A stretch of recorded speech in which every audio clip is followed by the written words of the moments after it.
these are all merchants in particular place. Why it is called Ayurapada?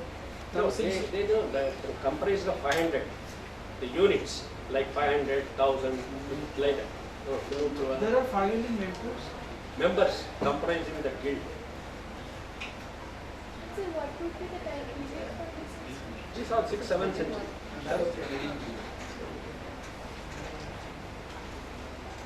Next, please.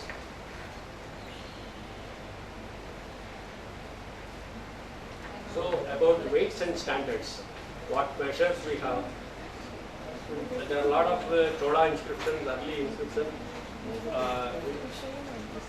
refers to Vadivel Vidalu, Pandarakkal, and these are all the stones, they use.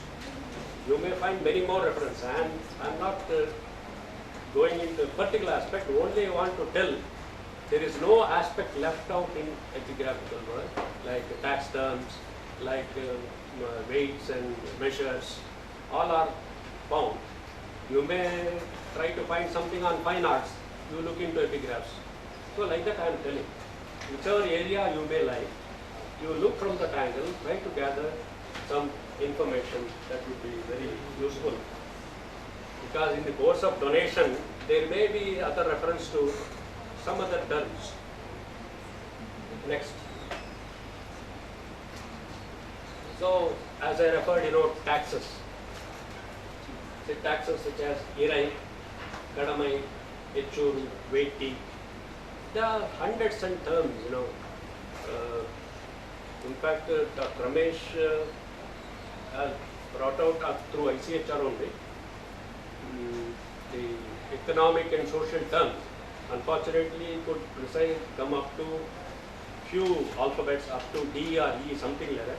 Starting further, he could not complete that. In the meanwhile, he is no more. But he started the economic term because as an epigraphist of any language, whether he could deal with the Tamil, Kannada, Telugu, Sanskrit, fluently, this one, command over all this one, he could handle those things. But only one volume has come. Further things could not. But Professor Subrayulu, I think he has taken up in continuation of that work. Volume 1. Huh? It is in ICHR. No, what is the book title? Socio-economic terms Socio-economic terms and by Dr. K.V. Ramesh. I think first available here. Sir, can you specify each or and Veti taxes? Irai, Each or and Veti. Okay? Kadamai, and Ichor, Each or and Vetti. These termina I can't explain because I don't know exact Tamil, but these are all connected with agricultural products. Ichoru, these are all when it is produced. Some terms have. It is from the cultivators they used to collect the tax. Next, please.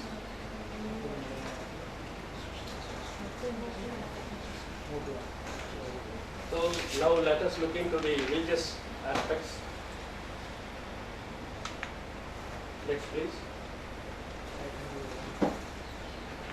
Again, I am reverting back to an earlier inscription of Heliodorus, where you have, there are many umpteen inscriptions which says about the, but as an example I am telling, to know about the Bhagavata cult and the Vaishnavism, how through inscription we can build. Even in Mysore, I conduct some thematic inscriptions like Jainism through the ages, Buddhism through the ages. Like that, we have got lot of inscriptions could arrange in chronological sequence from different dynasties.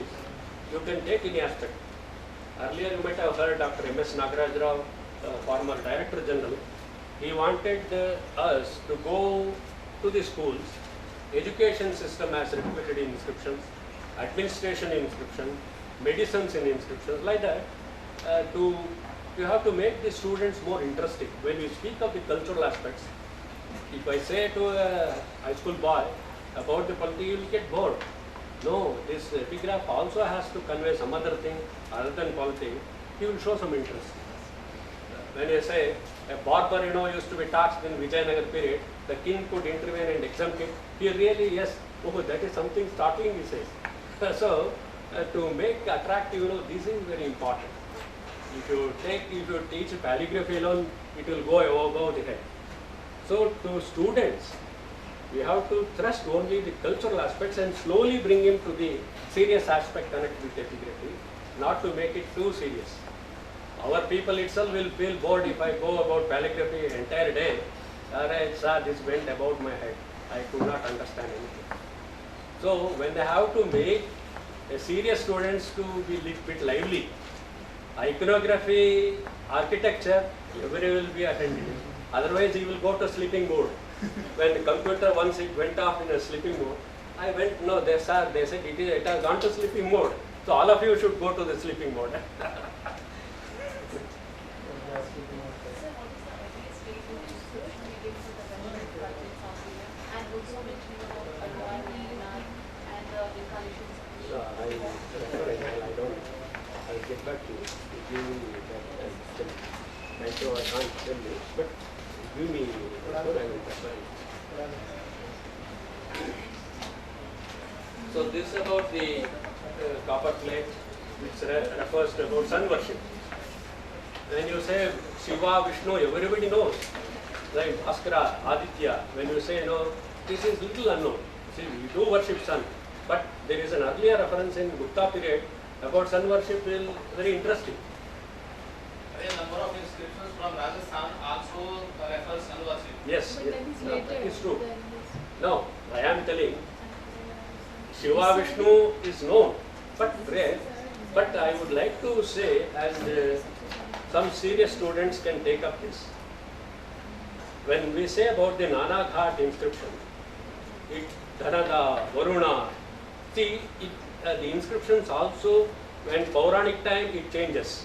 You can trace the development of thoughts, worship, right from earlier days, how inscriptions reflect about that. Earlier inscriptions, they say, they are kept in high esteem, Varuna, Vayu and others. They worship Kubera, Dhanada and all. But subsequently, see how it changed during Gupta period, Pauranic period. So this you can trace from the earlier inscription, the development of the deity of pantheons, Hindu pantheons. Sir, some people say that the Surya worship is not origin in India. It's come to Iran and Maga Brahmanas, they brought it there. That is also there. Sun worship is not originated But- in India. It's from the Persian. Persia it has come. Like that they say. Mag is the name of the Persian. No, it is one of the theories. But when we have earlier inscriptions which writes about, I think, it may be one of the theory, I am not very certain. To me, it is an Indian origin only. It might have come, parallel references may be there, but it is not something that has come from abroad. It is no, it No, is sir, not. but images of Panchalatana containing Surya Yeah. are there in Gupta very much. Yes, that is true. And Mayura composed the Surya Shataka. Is there, who is the major, curer of all our skin diseases, and see our Gayatri mantra is nothing but Surya Upasana. It also has the Sambhu Purana. It also talks about the disease being cured by worshipping sun. Sambhu Purana is late Gupta period. Now we have in the inscription like Bhaskara, worshipped as protector of mankind from mental and physical ailments. To us, when we rise, sun is the only god we see. All are there, but to sun and moon is there. Sun is mainly. Without him, anything is in darkness. Next, please. Next. I'm noting. That's very casual. I have not put any specific information. All these things, only to drive home the point that please look into epigraph from different point of view, manifold approach. That is the requirement. See here the Mandasur inscription records the repair carried out in 470 AD by the silk weavers. that is the and sun god is called Deeptarashmi. What a beautiful name, Deeptarashmi. Beautiful Sanskrit word.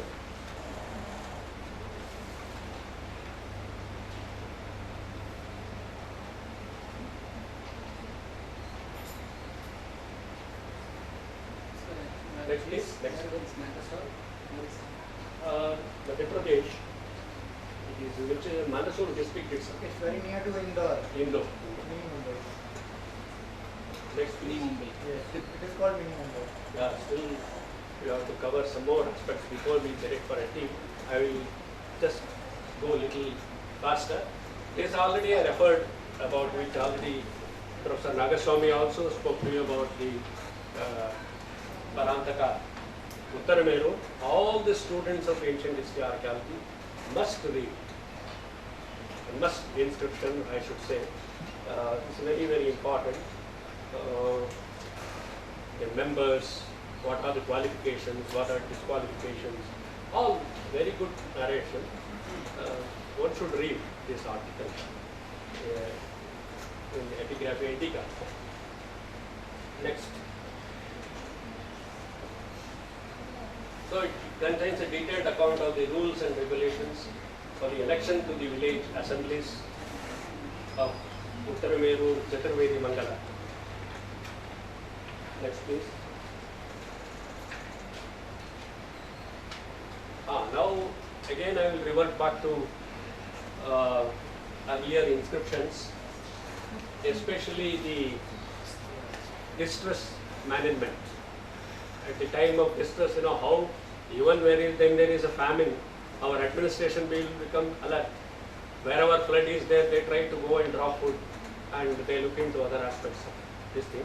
And here, the earlier inscription also says, at the time of flood, drought, fire, try to give to the subjects the food grains or try to store it at the time of plenty, all the things. So this is reflected earlier inscriptions also of administration. That is very important how the administration get triggered at the time of calamities. You can see. Yes, definitely. All 3rd century BC inscription. When I talk about evolution, I will refer again to this inscription. It takes some measures taken to deal with the distress among the people. So this is what the inscription says. Next, please. Yeah, the Mahasthan inscription refers to the outbreak of floods, fire and drought, and state that on such occasions, cash as well as surplus grains to be stored in the granary and distributed to the people. One session will be over. Maybe I will take another 5 minutes. I hope there are some doubts linger. You can please ask me. Yes.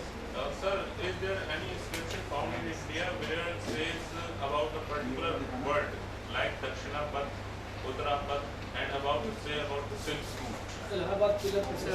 This is there even Ashoka also. Pulakeshi says Sir, Allahabad- Dakshina Patapateshwara. Sir, Allahabad Tilak Prasasti is also mentioned in the chain. Yeah, that is there. Ashoka I mentioned about. Also what is Dakshina Patapateshwara. Huh? About the silk route? Silk route I don't know. And this name is given by the Direct- modern historian. No, there is no direct reference. There never was a name. Yeah, it is a It's a modern name, sir.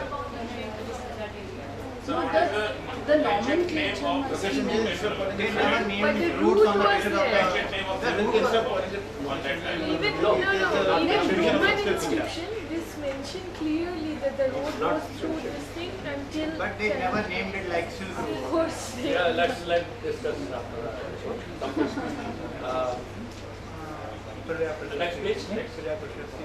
Next, please. This very, very important, the educational aspects. Education. See, the Tirumakudal inscription of Veeraja Rajendra refers to about the Vedic college, the subjects stated therein like what is the remuneration given for the teachers, what is the stipend for the students, what are the subjects taught. Like that, it contains a very elaborate account of the education. Especially Chola history is such a rich area. Even if 100 people do, it has still material. Very juicy. One of my colleagues used to say juicy inscription. Dr. Swaminathan, he used to tell they are juicy inscription. So like that, they are juicy. So lot of contents, lot of material, especially in the Chola. Even if you are write 10 books, another material you may find, because such is the greatness of Chola history. Because lot temples, among the epigraphical discoveries, Tamil Nadu stands number 1, and then perhaps Karnataka, Andhra, and remaining. Because even now, lot of inscriptions are coming from Tamil Nadu. And the way the Tamilians, I am not with any, I am not telling with anything, but there are many freelance epigraphists in Tamil Nadu.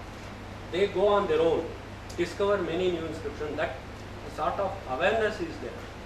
But slightly lacking in Karnataka, and north it has to be created. A particular group may be there, but there is no passion. Tomorrow you will not go to some area and find, yes, I have to go. At the cost of their own expense, many are going without any help from other organizations. They are spending money and going and locating institutions. So that is the drive. It is Epigraphia Indica. You go to the Luders list, Lahari's index. Lahari's index, please put the king, Veera Rajendra, or Tirumakudal, you will get the particular one. What is that? Lahari's index. Lahari's index. Lahari's index, up to the articles written. You see, some as students of, please, I think all are attentive. Yes, sir. Our backbenchers are not so keen. So please listen. I am without mic or anything, I am exerting. Please listen. See, there are some index works very important. One is Luders list. Many may not tell. Luders index especially deals with all Prakrit inscriptions. Luders, L-U-D-E-R-S. Luders list, it is available in this ASI, the supplement of Epigraphia Indica. It's available in the Central Archaeological Library, Institute of Archaeology. Apart from it leaving alone the Ashokan inscription, all the Prakrit inscriptions are dealt. What are the personal names coming? What are the technical names coming?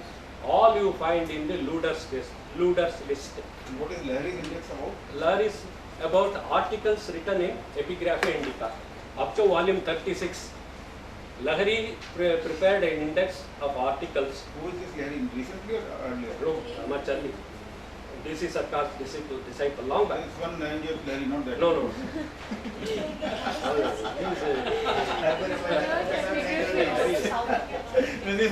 क्या पता? Some cases, both. Compressed. Yes. Articles. Content Lahari has references. on the south Article and references up to volume 30. And another is Bhandarkar's list. Please, this is very important. Though D.R. Bhandarkar wrote back, it's a monumental. See, so far, nobody attempted like that. I tried to revise it, but due to reasons I had to give it up because unknown factors came. Bhandarkar's list, it is a supplement of Epigraphia Indica, volume 19. Supplement of Epigraphia Indica 19. There you find all the dynasties, all the personal names, all over in. It is not only Epigraphia Indica alone, published in Asiatic Society Journal, Bengal Research Society Journal, all over India, whatever, even foreign journals, he has tried to include in that book, wherever early published. He has tried to give the date and brief remark. Bhandarkar's list. As research students, you should know how to approach the subject. See, it's very important, the index. And the CP and Virar list by Hirala. CP and Virar. Earlier it was called Virar. Berar area. Virar. CP is Central provinces. Central province and Berar is part of it. Yeah. That is prior to independence era. Virar. Which was Madhya Pradesh later name It was is called Hiralal prepared index for that. Hiralal. Yeah. CP and Virar. Hiralal made an index. And then somebody interested to look into the P.C. Naha has brought out a book, Jaina inscriptions, in 4 volumes. It is all 50 years before. P.C. Nahar, NAHAR. Purnachandra Nahar. NAHAR. NAH. P.C. Nahar, Nahar. In 4 volume Jain inscriptions. Jaina, all Jaina, in chronology, he has given only text. Again, it's up to you. 50 years, 70 years it was brought. No up to date. Now you see, all Buddhist inscriptions, make a compendium. It may not be a big research work. If you bring all inscriptions together, it will be a great contribution. People have to look for in different publications. If they are made collectively available in one place, which earlier scholars did, it will be a great contribution. Later with that help you have tried to do something. Now you have to look for different volumes. How old is this Hiralal index? How old It is is 1947. And similarly, Bhandarkar will be much earlier. Earlier. No new work has been done on this. Sir, this is okay is not the same thing for Gold Lake Pala where we discussed all the Pala and Sivas. No, he has written articles and No, this sort of. the composite what you are saying. The philosophy Yeah. of Whole index where you can. No, he was a big scholar. As students, we have to do that. But now this will be a good compendium. Like I told, shell character inscription, make a data. Where are all found? At least if you give the facsimile production of that volume, other scholars will make use of it. And then I think if I get to know some other list like this, please note down because it will make your job easy. Suppose you want to write some article, immediately you will have access to that and see Chola dynasty, how many articles are there. And similarly, Pala, any dynasty. Now this is the requirement. See, nobody has done in this collective fashion what were done some 60, 70 years. Nowadays nothing is. And thanks to ICHR, because at the same breath I have to take, because when the corpus inscription was discontinued, not discontinued, ICHR stepped in. They brought Western Ghats, Kalambas, Pallavas, many volumes, See, it is at the right time, when there was the SA could not take up that corpus volume. At the right time, the ICHR could bring many corpuses like that. It's a great job as far as epigraphy is concerned. Kudos to ICHR. Next, please. Next. I think another reminder will come for Chi. Is Shala. Sharbat means. Shala, it is called college. Because particularly I have referred about the Ghatikotsava, Ghatikasthana. Because now we say convocation, Ghatikotsava. It is nothing but earlier Sanskrit term. Shala, Patashala.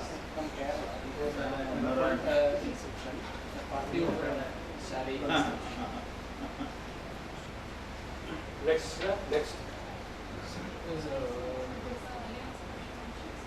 Shala.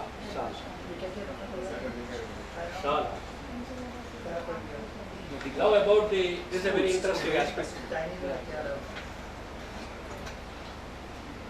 Now, where?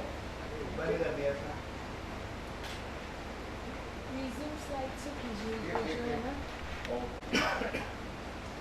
Jogimar, which also goes to 3rd century BC. It speaks about Sutanuka and Lava. Jogimara cave inscription is very important. It speaks about the music and one should visit the site. Jogimara, Ambikapur in Madhya Pradesh. Ambikapur, Madhya Pradesh.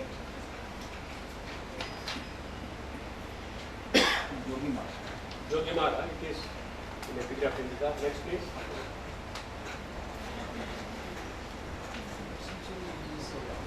See, it mentions Sutaruka, temple dancer, Devadasi and her lover Devadatta. This sculpture from Kudumya. Again, Kudumya Malay inscription, one of the earliest inscription, which refers about the notes, musical notes. Kudumya Malay. It's a very famous notations. Yeah, hello.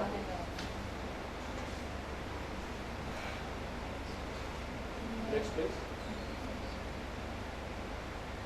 So this inscription is in 7th century, about 6th century. Sarangadeva, the author of Sangeeta Ratnakara, is prior to that. Next please. Sarangadeva. Sarangadeva, he wrote this Sangeeta Ratnakara, a musical type. It records musical notes as understood and practiced during the time of the Pallavas. It's published in Epigrapha Indica, volume. Next please. And this is very important. This high state of the music reached 11th century Chalukya inscription. It is from Galaganatha, Haveri Taluk and district, Karnataka. Next please. Galaganatha. So it mentions Mokhari. Mokhari is a Karnataka raga. He was an exponent in Mokhari raga. And the person is a Burmaya, a musician of high order. And he got the title Battisa Raga, Kala Brahma. Battis means 32. He was expert in 32 ragas. So this is very rare. There are many such references. Only you have to look into that. How music, dance, drama, every aspect is reflected in inscription, that I want to say. He had the title, skilled in 32 ragas, he had the title Battis Raga Bahu Kala Brahma. That is the Vikramaditya 6th. Mokhari is a raga. Mokhari is a raga. He had it called Mokhari. Mokhari Mokhari raga. Vikramaditya second. Sixth. Next please. So literary value, most of you know how Allahabad pillar inscription, Rudradaman, from the point of prose, verse. All I will not go about it, but all of you know as students of literature, you can again take some serious Sanskrit students who have got good command over the meters, many aspects of connected with the Alankara. You can take up some good inscriptions later period and make a study how they are important from poetical point of view, poetics. Next please. So you have got the Rudradaman, it is the first classic Sanskrit inscription written in verse, prose. Sanskrit prose in ornate scale. Next please. Allahabad Prashasti, you know, it is a Champu style. You find both in verse and verse. It is called Champu Kavya. So, how they took a lot of interest in poetics. Next, please. You have got Dalabunda inscription, which is also very important from poetical point of view. Next, please. The inscriptions are far-flung in time and space. So, they reflect the ethos and modes the period are reviewed. Yes. Next, please.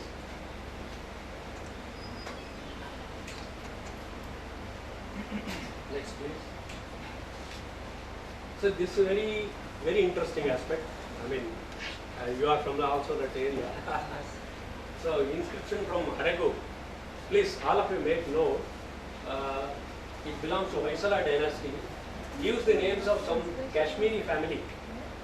It's very interesting family who migrated to that village from Karnataka, Bhadrahu, Gulavishay is Gulmohar. Now the present Gulmohar. A division of Brahmarajya in Kashmir, Rashtra. See, this we cite for the national integration. how from people from north they migrated to south, from south how they went to north. It's a migratory movement that taking place from east to west, north to south, south like that. From Ahichatra people came down south. From similarly south they went north. Especially Brahmins, were summoned by the kings to perform certain yagas, maybe some rituals. They moved northwards and they had, and with them they carried along with them the culture, tradition, and it got assimilated with their original. That is important. Next, please. So, interesting note that the migrant Kashmiri family contracted marriage alliance. Not simply they married local populace and settled with the local families, and that is important. Next, please.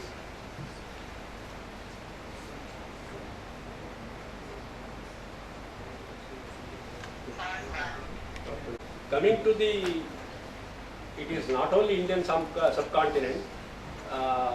See, it's Southeast Asia also, how tradition, culture, language, script traveled. I want to say this one. Next, please.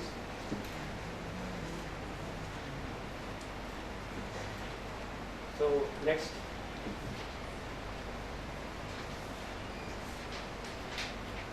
The Vedic rituals, already when I was speaking about the stupas, Lupa inscriptions, I mentioned about.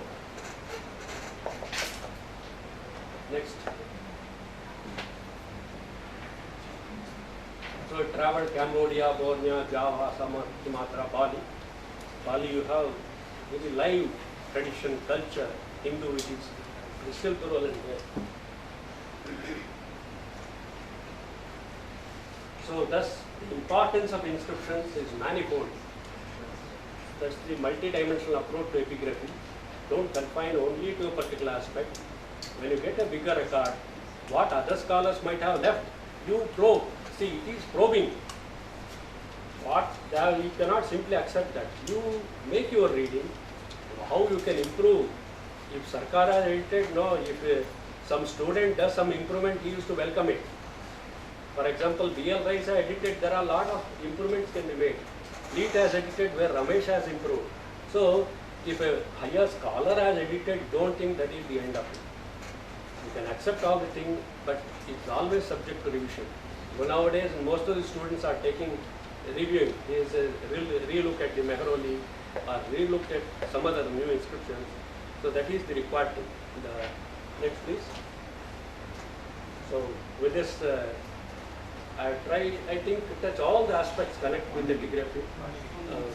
It can be only a pointer, a brief thing, but keeping this in view, whatever the branch of area you are interested, now you can develop. Go for more references.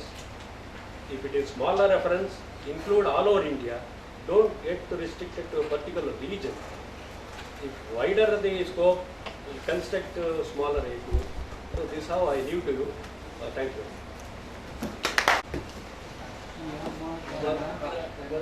Makara Dwaja. See, this is Maka.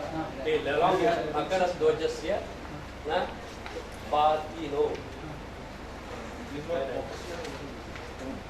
This is Brahmi. This is Brahmi. Later Brahmi. Stone or this is on No, it is pillar. I have only, since it's a very beautiful inscription, I have chosen. It's a long inscription in Sanskrit language in Rudra. But the key is waiting for all of you. So after tea, we'll assemble here, and then you can ask question. And if you have any query, you can ask question. Thank you. Look into another aspect. Of course,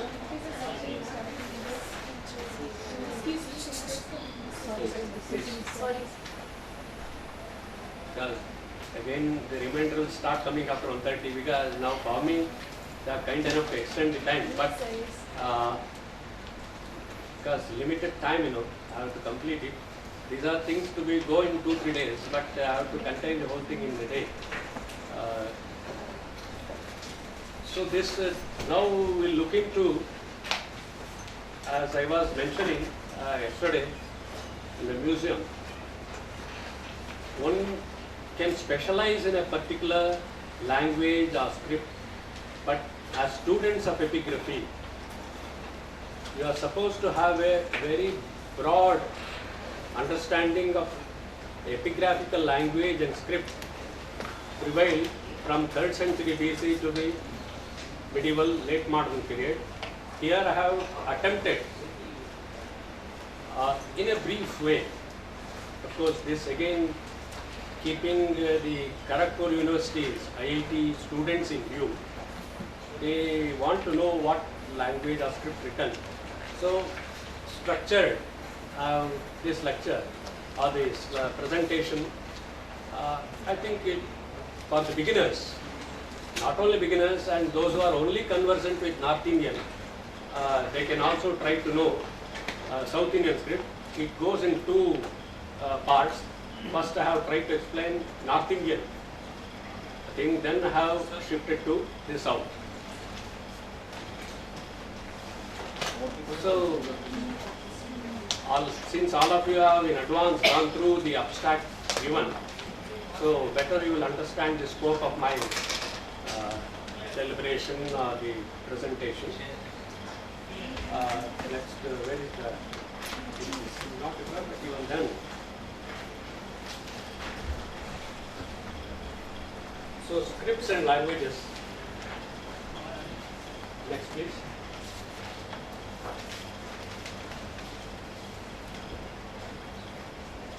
For the board will be better this side, or you can see from here, which will be. Summarize the whole thing. I will put it later. You know the history of decipherable epigraphy. In the words of Dr. K.V. Ramesh, he says it begins with the well-known records of Mauryan Emperor Ashoka. Now, of course, I will not go into the technicalities of Tamil Brahmi or whatever. So, in the light of the latest discoveries, where Professor Rajan has mentioned, I don't stick to this. You can take earlier. I am not very competent enough to say much about the Tamil Brahmi, because I have not exerted or tried to know much of the details. So, as per that, as per the Tamil Brahmi, so definitely goes to earlier affair, 4th century or earlier. I don't want to comment. But for a general understanding, let us take it for the 3rd century BC, where we have on the where Professor Kaplial has already dealt with all the Ashokan inscriptions specifically. Barring along, we have few inscriptions like Mahastan, Piprava, Saugora, Jogimara, which are all datable to 3rd century BC. So, in the North Indian context, we don't have any early inscriptions, though I propose that Negama coins, they take, when you see the calligraphical features, definitely or the period wise, they go to little early phase, the coins. So, you. Nigama coins. Negama. Negama, that is bill, it is a business bill or something. So they say they take it to earlier phase. So future if you get any numismatist with early Brahmi references, this is subject to review and change. Epigraphy is subject, like archaeology, you should make it something more vibrant. With any changes come, we have to modify the views but still no such evidence has come forward. We stick to the old things. Tomorrow if you discover some new inscription, definitely we can try to push with calligraphical background which goes to earlier phase. So this is next, it's a Brahmi script. Now in the afternoon we are going to see the evolutionary aspect of Brahmi. Though normally we go, Brahmi is a script which evolved till the 12th century or Nagari phase, which subsequent period also. I am confining in the afternoon session only to 3rd century BC to 3rd century AD, which is very crucial, and taking too much of material also becomes unwieldy, not only to me, to you also to understand. So better in some future workshop also, a more thrust. I have been emphasizing, make some groups who can work on early Brahmi, who can work on Kushana Brahmi, who can work on Kshatrapa and post Gupta. Like that some groups should be formed and more material to be given, like handling stamp pages, and that will give in-depth knowledge. Now you will try to know, but when the material is given, suppose I give some Maitraka record, you may find it difficult. So, a specialization, what I mean to say, of particular segments if you take, that will give good equipment. You may be an archaeologist, but it will help you in the long run to decipher inscriptions. So Brahmi is a exercise the minds of scholars during the last century and a half. Ever since faithful the successful decipher James Princeps. So for the first time, he gave us the key to the Brahmi script.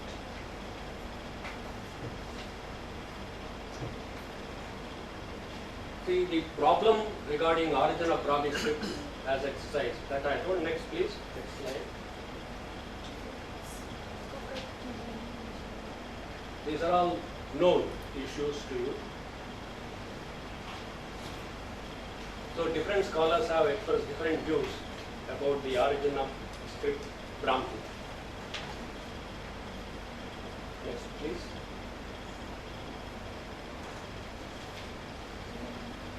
See, these are the two Jain and Buddhist works, and subsequently Lalita Vistara, which mention about Brahmi. One is Samavanga Sutra and Pandavana Sutra.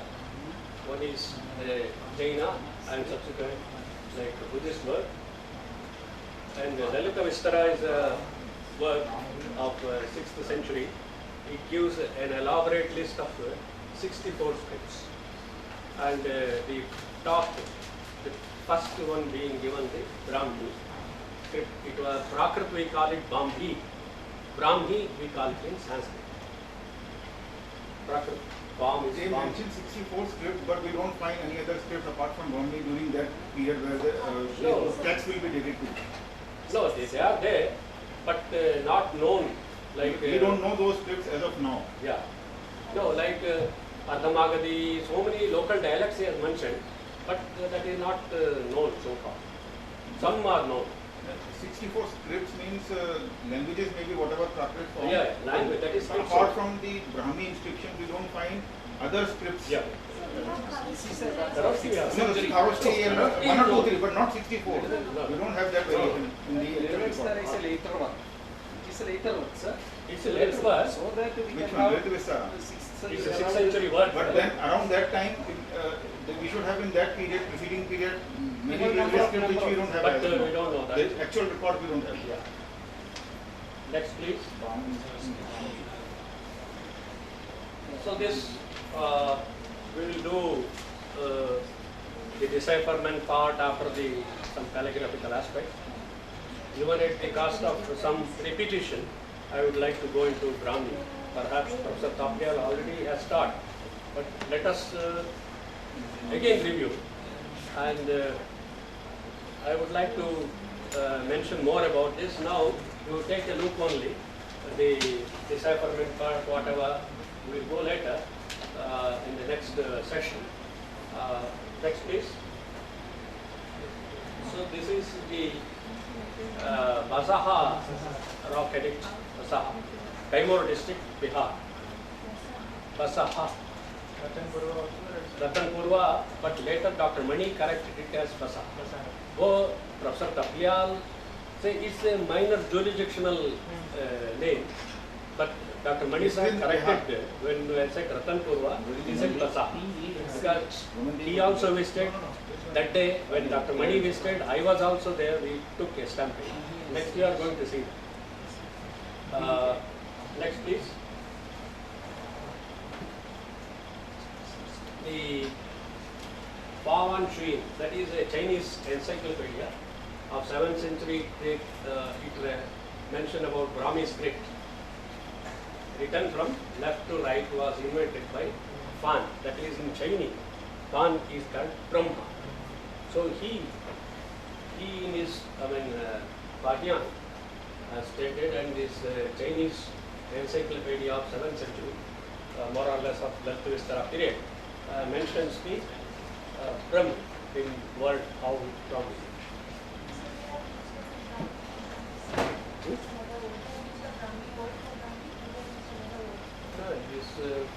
That is not mentioned. Maybe Brahm, that is the same word.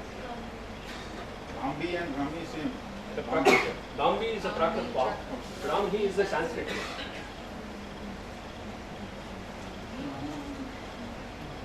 Next please. Next. So, as all of you know, as students of the teacher, popularly accepted and established that the script employed by Ashoka was Brahmi to engrave his edicts, and for the benefit of Buddhist monks, he employed a Prakrit language in 3rd century. Please. We will say a few about when you come to the Prakrit language, that more elaboration is there. But this is general remark. Next please.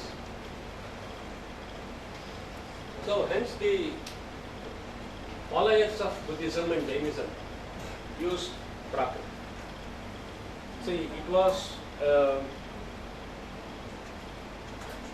earlier inscriptions we had Sanskrit also, earlier period, to communicate his message to the mass, to his subjects, he preferred Prakrit, so that all the rock edicts or all his inscriptions you find in Prakrit language.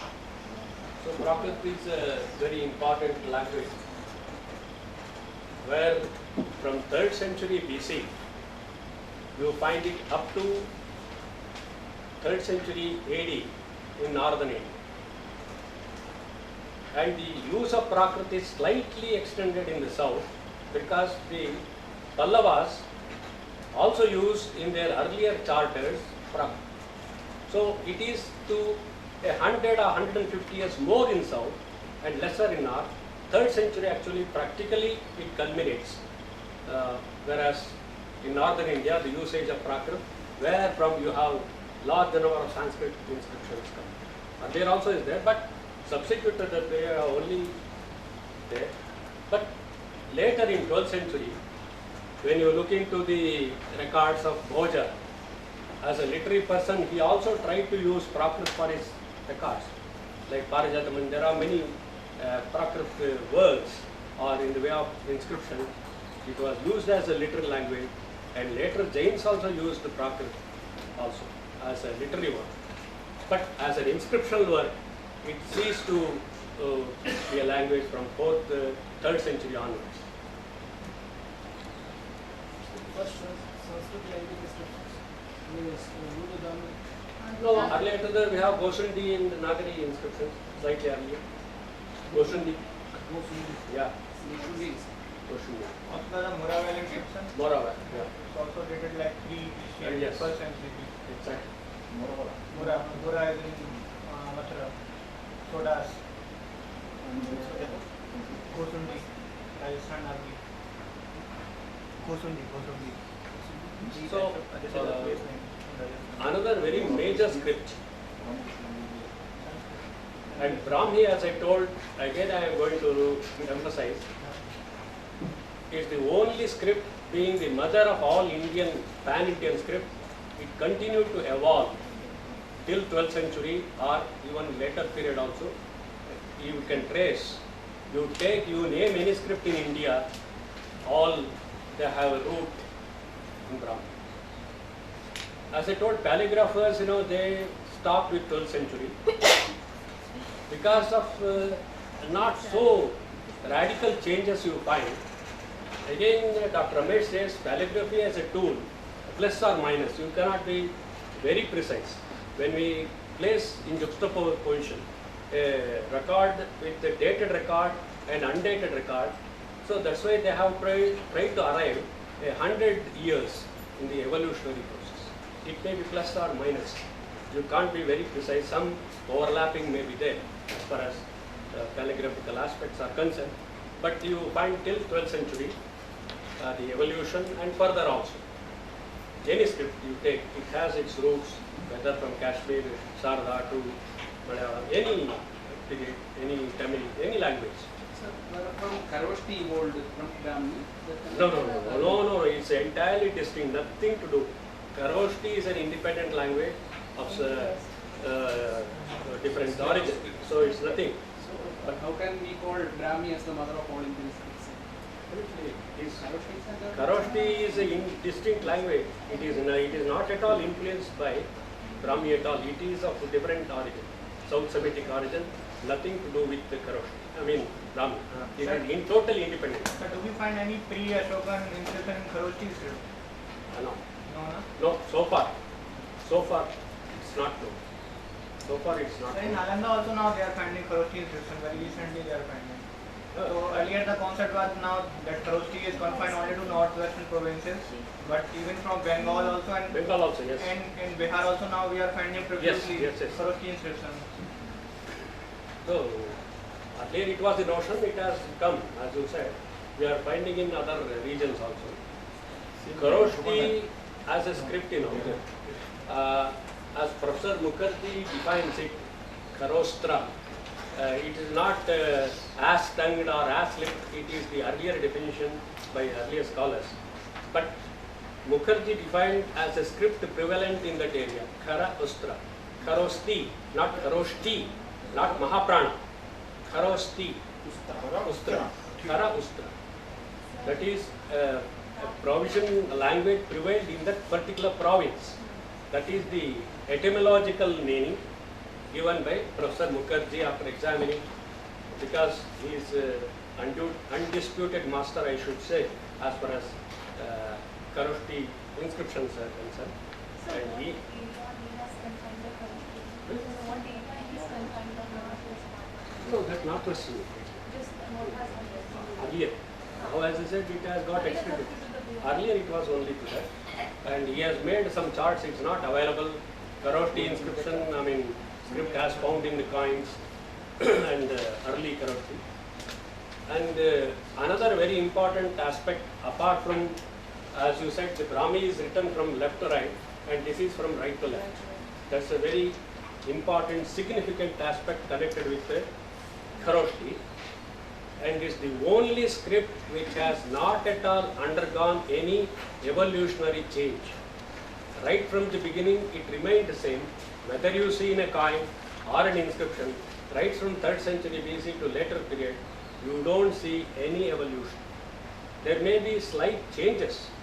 How they, Kharoshti I am not dealing, I don't know whether any scholar being invited, but it is arrived by adding strokes. Kharoshti script is evolved. But when you look into any early inscription, later Kharoshti, there is no change, no evolution from 3rd century BC to the later period. It has not undergone any change like Brahmi. So this is Mathura, it is in Junagadh Museum. You find this lion having this Kharoshti script written. So Junagadh Museum is located in Mathura? Huh? Junagadh Museum. No. Gujarat. Junagadh, Rudradaman. You said Mathura Museum. Yes. No, sorry. No, it's in Junagadh Museum. Junagadh Museum. It is written on that Junagadh Museum. कुछ दिन पहले Mathura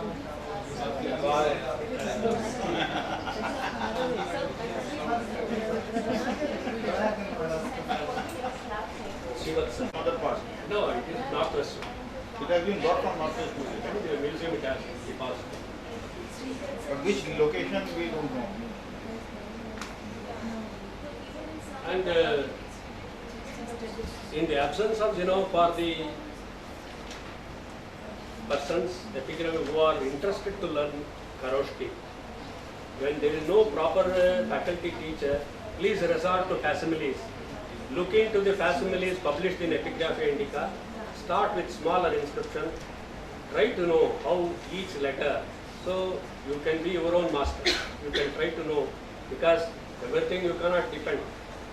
Now the best way I advise always to look into best edited, very good facsimiles in Epigraphy Indica, keep side by side the facsimile and the text. You practice, you know how A is written or O is written, any vowel, consonant, like that you practice. If you practice 5 inscriptions, you can yourself know. Instead of, unfortunately what happened now, right from Ramesh and other earlier epigraphies, they ignored, they didn't give much attention because of few inscriptions coming from north, Kharoshthi. They didn't master in that area. Better now, it's a, with the published text, you can practice. Next please. So beside Brahmi, Ashoka records, Ashokan are found in Kharoshthi, Aramaic and Greek scripts. So other than Kharoshthi, we have his Aramaic inscription and Greek inscription coming home. About the script, when mentioning about the script, we have Greek and Aramaic also. Next please. So this country you showed earlier, when I was like, that's from Junata only.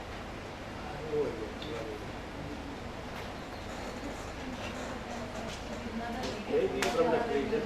Exact spike spot I don't know. We have to see the article. Yeah. Maybe. That maybe it is from the local region. But we have to. That century.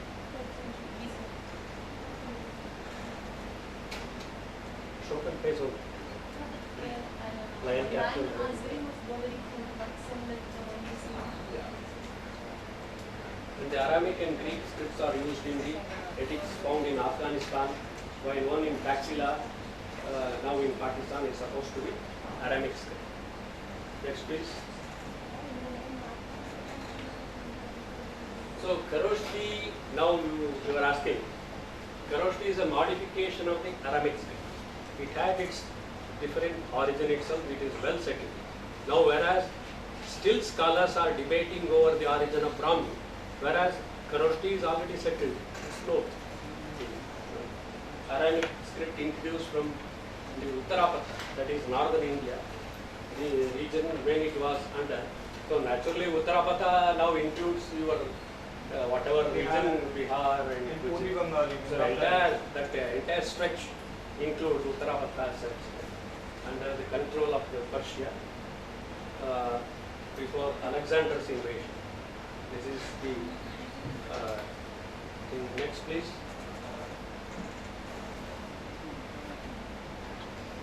Like Aramaic, Kharoshthi was written from right to left, I told already, and is used in rock edicts of Ashoka, found at Mansehra and Shahbaz Gari in Pakistan, and in the northwestern part of Ashoka.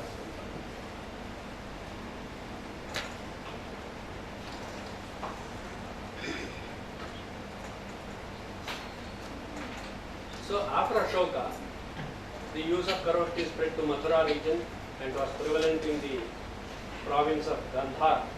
It's also Gandhara script also it is called. Known up to 2nd century AD. Of course you can push little later, of course, even from 3rd century also some Kharoshthi inscriptions are recorded by Kushana, and mainly during Kushana rule you find since they had a vast area under their jurisdiction, it's very possible it has gone to the West Bengal or Bihar or a region. It's possible during the Kushan period it has spread, it has gone to the other regions since they had a very vast area under their control. Next please.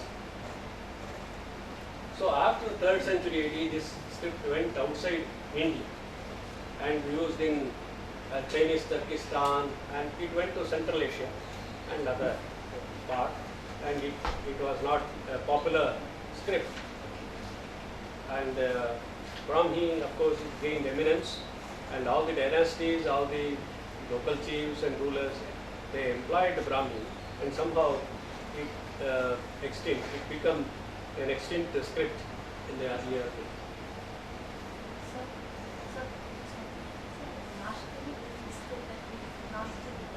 Nastaliq in Arabic. Arabic. No. Nastaliq is Arabic. Nastaliq is made in India longer. Possibly because not found suitable for writing Prakrit. Of course, earlier Prakrit inscriptions are there. And of course, Sanskrit it became rather difficult because they did not evolve special phonetic value.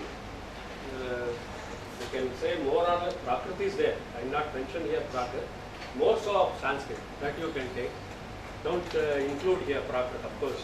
Earlier Kharvati inscriptions are complete in Prakrit also. That is the thing. That we can't say like that. Now next please. So Brahmi script used by Ashoka survived in India for centuries and it became the mother of all modern scripts, both northern as well as southern, and also the scripts of Southeast Asia. So that is the pan-Indian or beyond the seas when you think Greater India. Greater India. Next please.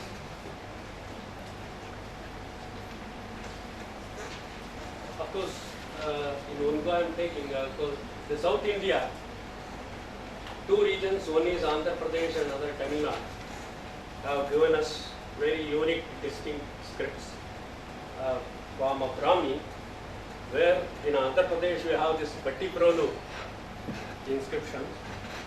It is very different, they say, from that they derive later Satavahana or it influence with some, you can read from Epigraphia Indica 2, volume 2, about the Bhattiprolu casket inscription. It is unique, it is different from the what you find in the northern area. Some letters are different because I am not going into, because a separate lecture discourse can be on Bhattiprolu itself. It's a unique record. And then, as you said, the Tamil Brahmi, that let me also not talk more about it when I don't know myself much about it. Let Rajan, Professor Rajan and others who have worked in the area, I met Tamil scholars, because it's also distinct. One is Bhattiprolu, another is Tamil Brahmi. They are distinct, which are prevalent in earlier period. Though scholars like Sarkar, they take Bhattiprolu 3rd century BC only. And only now, of course, much debated issue is the Tamil Brahmi, where they want to take it earlier. Sir, any difference appeared between Tamil Brahmi and the Bhattiprolu inscription? Difference of that? Difference. Ma is written in different inverted way. No, I am not going into that. And in Tamil Brahmi, you have got 4 or 5 letters to suit the Tamil phonetics. They evolved some more character. Otherwise, it is same. They introduced some more to suit the Tamil language, in the Tamil Brahmi. Sir, it is considered sometimes that Bhattiprolu is pre-Ashokan. Sir, on what basis that we can say it's dates like Pulavar, it is Mahasthana and Saugara? See, the engravers, some mistake cannot be taken as this one. It may be, see, we have only one Bhattiprolu. If there are so many other inscriptions, we can attribute something. While engraving, instead of putting Ma in a regular fashion, if he has inverted it, that cannot be a specimen to take another. But there are other letters also. But unless you have another 4 or 5 inscription, you can categorize and say specifically comment on it. But with one inscription, we cannot come to any particular conclusion. Their views are like, sir, one particular letter and some of the letters are used twice or thrice in different manners in the same inscription in Bhattiprolu. Yeah. So they might, they are saying that it was not even, at that time it was not consolidated, the Brahmi. They were still doing some experiments with the letters. So they are trying 2 or 3 type varieties of same letter in the same That is why it's earlier, on that basis. Yes, that is why it's That is the basis of it. No, that's why Shivaramurthy and all, they have taken it as a separate category itself. We cannot bring it along with that. It is treated separate. Earlier, let us not say into that, because that is a different thing. Sir, what about in Karnataka, whether in Tamil Brahmi is Karnataka? No, in border Kerala only. And border Kerala, Karnataka it is there. Not proper Tamil Nadu, bordering region, where Kerala and Tamil Nadu border each other. 4th century, They conclude. 3rd century, 4th century BC. not from Karnataka. No. It's Previous. very disputed. Previous. So this It's is very particular. disputed. Yeah. Someone dates No. it first century BC, some dates it third century No, BC. no, let's discuss later. Yeah. Because I have to keep an eye on the watch also. Because later your appetite, your hunger for the knowledge will decrease, then you have to go there.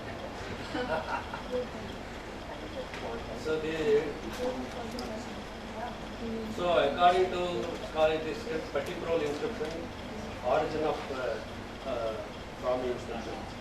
In southern, later southern characters, what they majorly call, I am yet to understand the concept. Earlier inscription, in simply they are documented it as southern characters, but there is no well-defined features to substantiate. Next, please. So that's what much calligraphical work is needed, taking together many inscriptions from southern region and working a comprehensive, again with the available, because when Shivaram Murthy wrote the book, there were not many, but with the available they have done. Now, the passage of time, we have more inscriptions, we have to re-examine and then try to do something. The archaic Tamil inscription written in Brahmi characters, it is Tamil Nadu, would be, so keeping earlier, I have taken it to 4th century BC, on its own certain distinct features in Brahmi characters. Next please. So this Archanuru inscription from Tamil Nadu, which is details I don't know about calligraphy also. Anyway, it may be 1st or 2nd century AD. Archanuru. So one thing you just mentioned about the Proto-Tamil Brahmi image in like 4th century BC. No, yeah, earliest Tamil Brahmi. No, this is not The inscription or from the inscription. I think not Rajan has produced a book recently where he has debate and discussed at length all the things. Potsherds. Yeah. No, that is whether inscription or potsherds is the same. When it comes to epigraphy letters, Yeah, yes, yes. it's how he has taken. I have not gone into that. Where I don't know, I have to simply admit my ignorance, not to comment or go about it.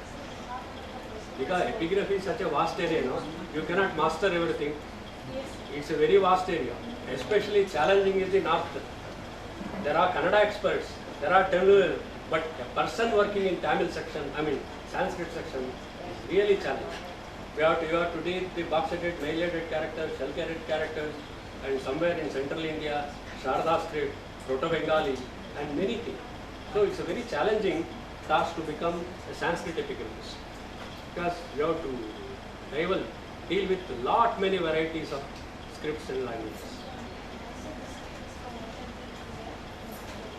So details. Archalu, Tamil Nadu. 2nd century Tamil Nadu. Sir, which inscription is earliest Brahmi inscription in Tamil Nadu? Tamil Brahmi. Aritabhatti recently deciphered this. Patti, what is that? Aritabhatti. Yeah. Correct. I remember Dr. Swaminathan also was referring. That is the earliest. Rajan sir also Yeah. deciphered. Uliman Pombe. Uliman Pombe. Uliman Kumbai. I think Rajavelu. It is Brahmi or Brahmi? Tamil Brahmi. Now the next please. Previous slide is over. Yeah. Next. Now let us come to the post Maurya period and Kushana. Next please. When I speak about evolution also, I will say something, some additional information. So with the advent of Shaka Kshatrapas and the Kushanas as political powers in India, the rating system assumed a definite change due to the use of, there is a paradigm shift, I should say, with the change of tool, technique of writing. Earlier, it was used simple chalk and chiseling. with a simple cut. As Dani puts it, it is a pen technique where the top will be thicker and it tapers off when you draw. That's how the line get lengthened and the curve and head mark all start appearing. That more comments, more explanation I will reserve the afternoon session and then go with the scripts. It is the next please.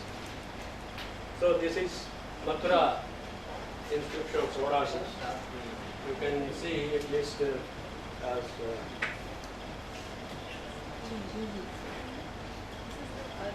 you see the Swamisya. I will simply read one line. Swamisya Mahakshatrapasya Shundasasya Gajavarasya Brahmanasya Swamisya Mahakshatrapa. It is stated here. Kshatrapasya Shundasasya Ganjavarasya Brahmanasya. Like that it goes.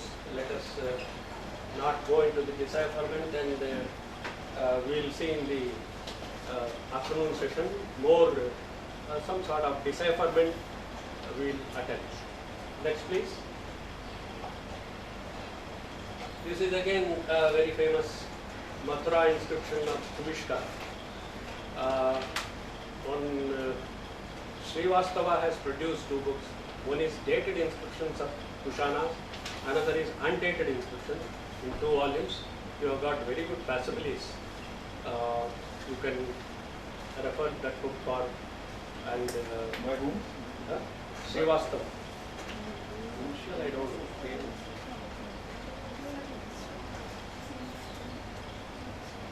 Dated inscriptions.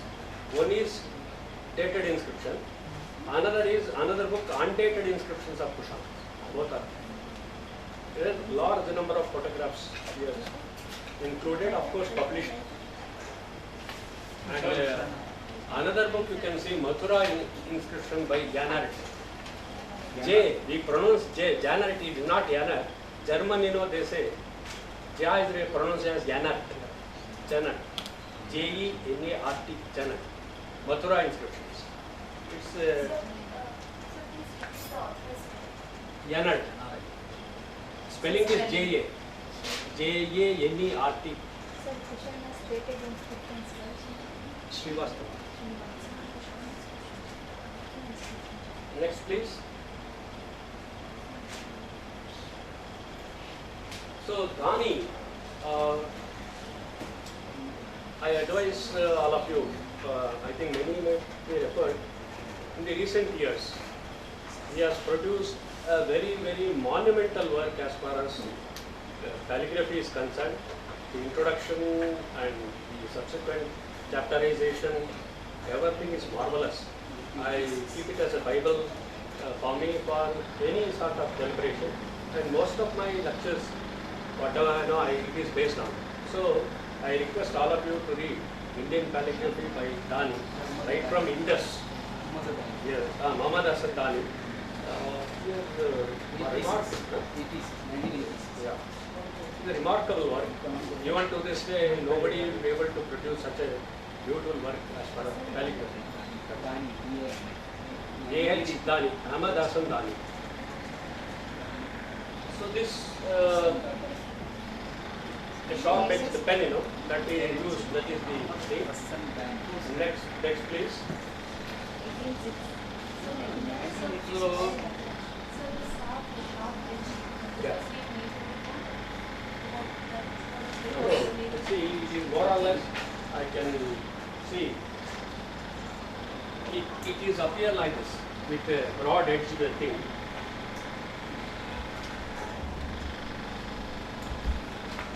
I will write more in the approach. So, earlier simple stroke was there. Now, with the broad edge, it forms. A thicker reed will be there. So, upper portion will be thicker, and it tapers off in the small. So, because of this reed edge pen, so it produced. So, as I told earlier, even yesterday I mentioned, 3 persons are involved in all this writing. One is the writer, one is the composer, next is the writer and the engraver. Writer is, suppose I like this, they will chisel it in the same fashion, whether copper plate or stone. Composer, writer and engraver. In many big records you find the names of all. Dutaka, he mentions, and who is the Sutradhara. Sometime he will be a good engraver.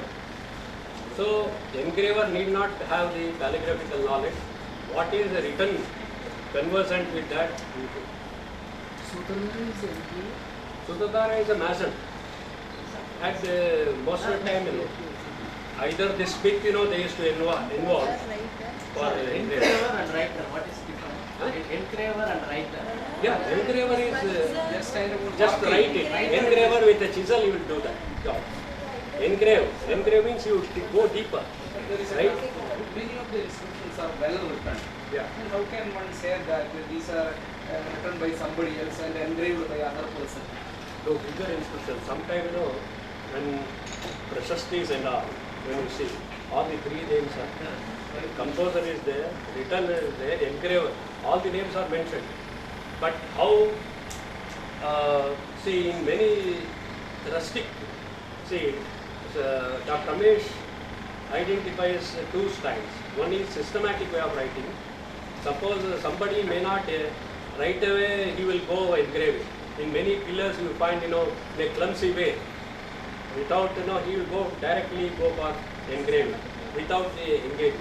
When you have a huge text, especially the royal families, when you see huge block of stone inscription, all the three persons come into play. But a small, say, I successfully visited this place. So in the label inscription small, one can go. Even when you see Bhagut and all, how uniformly, systematically, I don't think there may be some engraver beside, and the person who donates, he can call and get it done. I don't think otherwise, such a beautiful inscription, I don't think he can. Even Rumindi pillar, even Dr. Mani also did not accept when I say it is calligraphical features of it. No flowery, no. When I say something systematically, beautifully engraved, call it a calligraphy. Why not Ashokan be calligraphy? See, it defines what is the meaning of calligraphy. Anything beautifully written, that is the definition.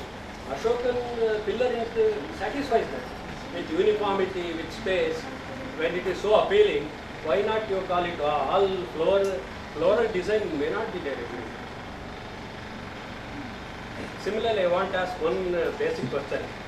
What is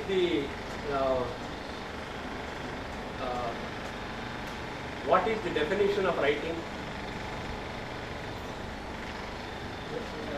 Expression of ideas. What? Huh?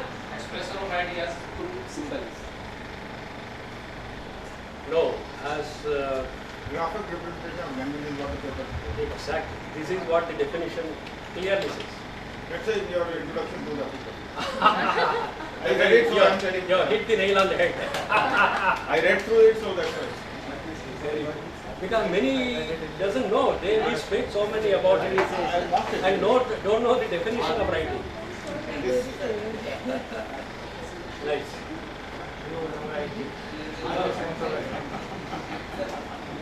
See, after the Mauryan Empire, dismemberment of Mauryan Empire, more and more people got acquainted with the art of writing. That's why you find a large number of, I think, please. Sir, I am wondering, sir, that changes in script, sir, whether it's possible that changing a writing script, sir, it will change in the writing of copper plates and that stones, sir. Otherwise, they are using something different, sir, for writing their things.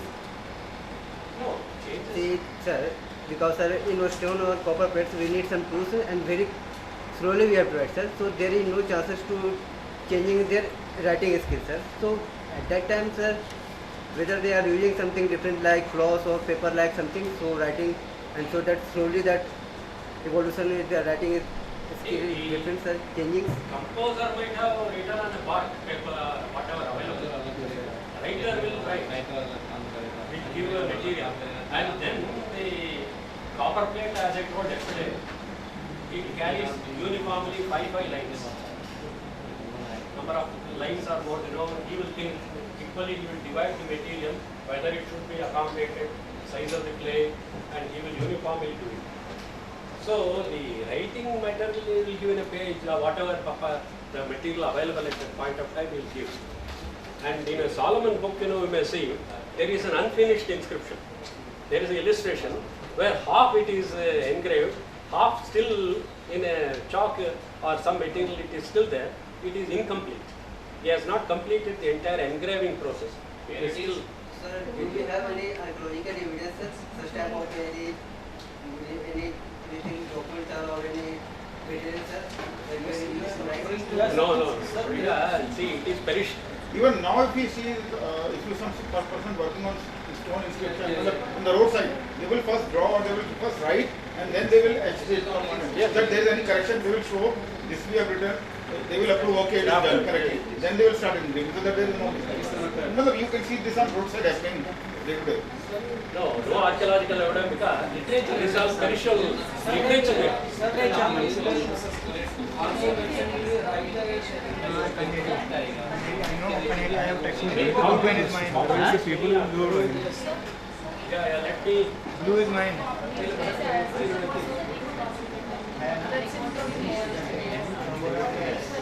No, Solomon book you see. Indian epigraphy by Richard Solomon. There you go through all the illustrations. If you see the Please maintain now silence. another, it is this all post lunch or after the classes we will discuss all the things because I have to cover a still larger area. Next please. Next guy. Huh? Next slide. Next. Yeah. No, this was a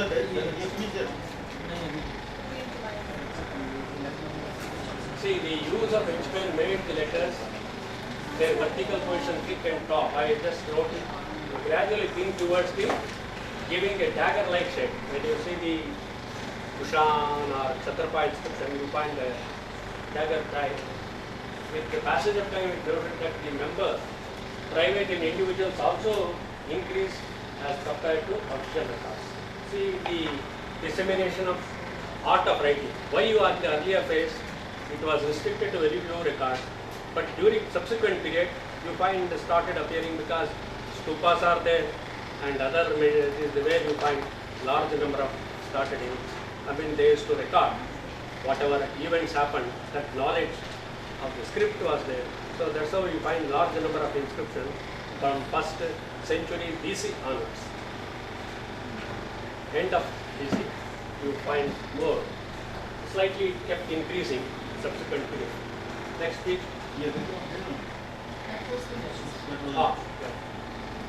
Further, it may have got that the Kushana period, different styles evolved. Different localities continued during the post-Kushan period. See that basically Eastern style and Western style, more so in the Gupta period you find the Southern, Central, so many varieties started appearing, but this style of writing, it started with the Kushan period. Earlier it is not there, because the Mauryan you call it imperial style. Though Upasak has shown different style, it is only the regional variations. It depends on the engraver whom you employ. It is not a style as such. All the Ashokan edicts are particular of that period. It's called imperial variety, imperial script. But during Kushan and subsequent period, you find the Eastern variety, Western variety. Eastern variety predominantly having less, I should say, not this serif is not prominent, and in the Western variety, serif is more, or head mark is more prominently seen in the Western variety. In the Eastern variety, it is just a thin. So these two distinct varieties you find in the Kushan and onwards, and Gupta you find more and more varieties. Next please. In afternoon session I have more explanation for you. A distinguishing feature period is in head mark. Head mark. Serif. Serif or head mark. Like we have in Nagari now. No, it is not. Nagari is different. See, earlier when you say ka is written like this, subsequent period when they started, small head mark. It is not consciously made. Subsequent period they developed it as a style itself. But in the beginning, you find unconsciously when they did, small head mark started appearing, whether it may be Satavana or this one. You find it extending, and then they made it, lengthened it, and a small dental curve is given. And this also, they left it shorter and like this. This the prominent feature. Earlier it is simple. When this head mark or serif. Later, Dani identified different types of head mark, and very conspicuously in the 4th century Vakatakas and other rulers they made it box-headed, nail-headed, developed as a distinct variety. Earlier it is not just a stroke. When you beginning they start etching the letter writing, a thick small head mark appeared. And next please. So this is about the Gupta script. Next. Development script, we have inscriptions belong to say 4th century, 6th century. I think I may not have much time to write on the board, but I have written, not composed. I can give and you can xerox and give later for the hot shots. Yes. Patna हम किए थे वो नहीं दिया. Patna had composed. I did not take it. वो दूसरे में return है, उसको कंपोज करवाएंगे, नहीं तो return. So this, in the absence of that writing, I would like to say, language. Okay, when it comes to language, I will explain. Or script also, I would like to say. See, as per DC Sarkar, those records from 3rd century BC to 3rd century AD, he calls it early Brahmi. Or 2nd century or 3rd century, and then 4th century to 6th century we call it late Brahmi. The middle Brahmi concept is not in favor, it's not going. Earlier they circulated that concept also, middle Brahmi. But 3rd century BC to 3rd century AD, early Brahmi, 4th century to 6th century, late Brahmi. That is Gupta, slightly later inscriptions, before the advent of the Siddhamatrika, all we put under the guard of the late Brahmi. So this, because for convenience, we say Kushana Brahmi, Mauryan Brahmi, Kshatrapa, Shunga. It is for convenience we call it, just to drive home certain aspects. But geographically, earlier, very few inscriptions are there. That's why it went by dynastic name. Now we don't go by the dynastic name. When you write some article, you compare some record also, but similarly you put as late Brahmi or early Brahmi. These are the only two classifications that you see in Brahmi. What is Siddhamatrika? That's it. I will tell. So this is a portion of the Allahabad pillar inscription of Gupta. I hope somebody would be teaching on the Gupta. Also, I don't know. It is there in the schedule.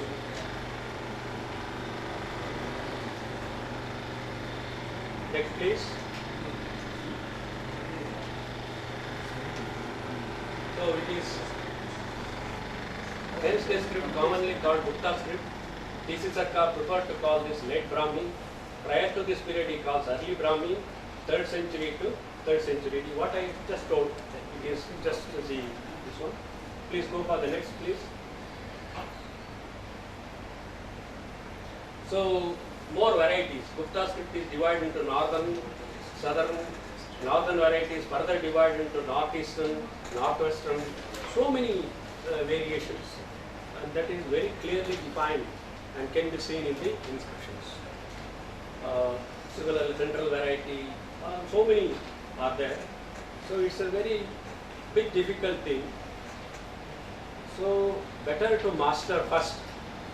See, even if you try to know Gupta script, but try to repeatedly go to the basics only, like practicing Brahmi and its one. Subsequently, when you are confident, when you can go to the next stage, please go. Otherwise, teaching is easy, they will tell everything, but how far you are comprehended, the basic concepts is very, very important. Don't first try to attempt Gupta itself, at the time of Kushana itself, try to know, but go with one step, then second step, then. Next please.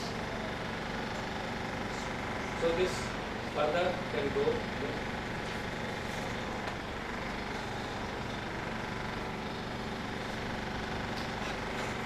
So from 6th century to 10th century, we have, these will not be different names, this.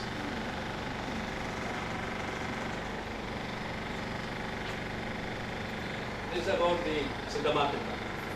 6th to 8th century or even later, up to 9 or even little later, we take it as Kutila or Siddhamatrika script. It is prominently seen. Huh? Little later also. This is the evolutionary stage of Gupta Brahmi. Yeah, exactly. This begin to incline, that is always, it inclines to the right. Just suppose you write Nana, it goes with the fashion.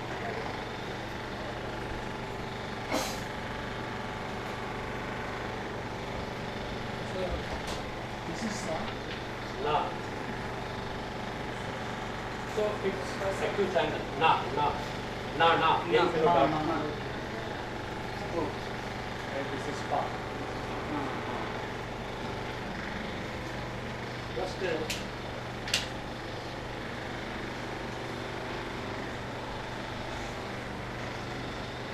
so Fleet named it as Kutila for the first time.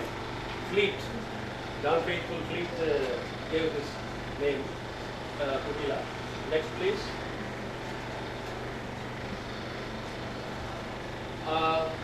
Even now in Jnana Pravaha, we have this beautiful copper plate inscription,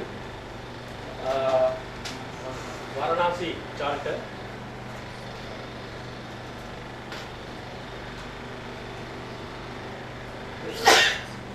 We have Vadhuban, Banskeda, and this is the later inscription. And I would like to draw attention to this beautiful calligraphical aspect here. Swahasto Mama, Maharajajirajasya Shri Rakshasya. And it's more beautiful in Banskeda, but it is still the calligraphy aspect when you see it. It's a beautiful inscription, single plate. This is Siddhamatrika. Siddhamatrika. What is the meaning of the mathematics? No, it is proper etymological meaning. What does it stand for? Huh? Siddhamatrika means what? One who has successfully practiced Siddha Matra means simple. One who has successfully mastered the script, something like that we have to derive. Though there is no proper definition. The script is called Siddhamatrika. Script and Kutila also, both names. Kutila because Or acute angle, that is the same acute angle, same thing. Kutila and this. there are different names. Yeah, one who has professed or mastered the matras or this.